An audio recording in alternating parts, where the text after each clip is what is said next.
There are 6 key strategies that determine how successful your property will be, or rather, the extent to which you execute any or all of these 6 strategies well will determine the extent to how well your property performs financially. These 6 strategies are your capacity, your amenities, your style, your hospitality, your exposure, and your revenue management. They are in that order for a reason. So, capacity, is your bed count and guest count optimal? Good rule of thumb, the more the better. That's the reality of it. That's how you make money. Say what you want about stuff in a house full of bodies. It's how you make money. Number 2, amenities. More and better than your competitors. Simple. Did someone say barrel sauna? I got a thing for those lately. Because every time I see one at a property, that thing makes money. More than everyone else around them. Pool table is almost always a must. If you got a pool, make sure it has a heater and also a really nicely furnished pool deck. So you got rest and recreation amenities, R&R, foosball, shuffleboard, games, entertainment, comfortableness, relaxability, amenities.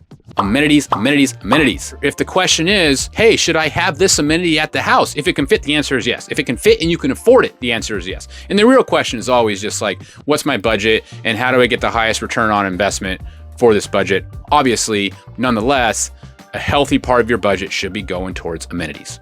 Okay, because it's easy to hit the capacity thing. Like, it's beds. It's freaking, you just get enough beds, right? That's like, everyone gets beds. You have to get beds, but then it's all the extras. Arcade game, amenities. Thirdly, style. The purpose of style is to get people to stop scrolling and click on your listing. Let me say that again, because it bears repeating. The purpose of style is to get people to stop scrolling and click on your listing. And the way you do that is not by designing a house the way your wife likes to design her house that she lives in. As it turns out, we tried it, doesn't work, okay? What works is bold and contrasting colors. And it's the easiest thing in the world to do. And the better you do it, the harder it gets for sure. But at a minimum, curtains, right? You got white walls, how about some orange curtains? And then orange throw pillows and orange throw blankets, and then maybe blue stools and blue accent chairs, right? Bold, contrasting, but still cohesive colors. Not just, it shouldn't look like a tie-dye t-shirt. I'm not saying that, but you need to do things that you wouldn't normally do in a house that you're gonna live in. If the color and design makes you feel almost a little uncomfortable, it's probably good, right? Because it's gonna get people to say like, whoa, what's gonna catch their eye? And they're like, what's that? What's going on here? They're gonna click, all right? Style, super important, as I just described it. Hospitality. The reality of the industry as it is right now in its current form is there is no substitute to having a track record of positive guest experiences. That's it. I'll leave it at that. If you do one thing right, do that right. All right, exposure. How many eyeballs are you getting in front of your listing on a monthly basis? If you don't know the answer, I guarantee it's not as many as it could be. And by eyeballs, I mean impressions. I mean, how many eyeballs, how many impressions do you get every month?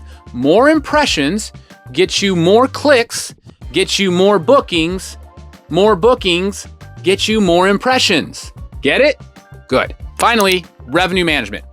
And the whole question of revenue management is, what is the highest dollar amount I can charge and still capture a booking? 3 Wednesdays from now is available to book. What dollar amount should I charge? Obviously, it's as much as I can possibly get, right? As a business owner, that you have to think that way. And the answer to that question, or the way you explore that question, is really with statistics. It's with math, as it turns out. Surprise, surprise. And I'm sorry what your Price Labs manager, sales rep or guestie sales rep told you about their pricing management tools. There is no set it and forget it option out there. It does not exist. You need to actively manage your prices and you need to use math. Now, here's the good news. If you do the first 4 things I told you right, the last 2 kind of just take care of themselves for the most part. And the increase you can get with better search engine optimization of your Airbnb listing and pricing management is probably 10%, right? If you're doing the first 4 things perfectly freaking well, then you can get a 10, at best 20% jump in revenue, which now that I'm saying it out loud is not terribly insignificant. But the real point is that stuff actually becomes more effective, right? Because if you're doing those first 4 things wrong, no amount of SEO and pricing management is going to change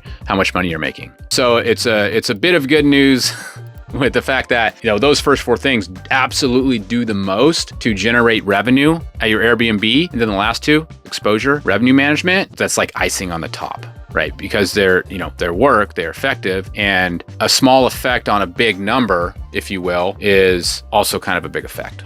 So I hope that all makes sense. So I call this framework of looking at properties C.A.S.H.E.R. C.A.S.H.E.R. C.A.S.H.E.R.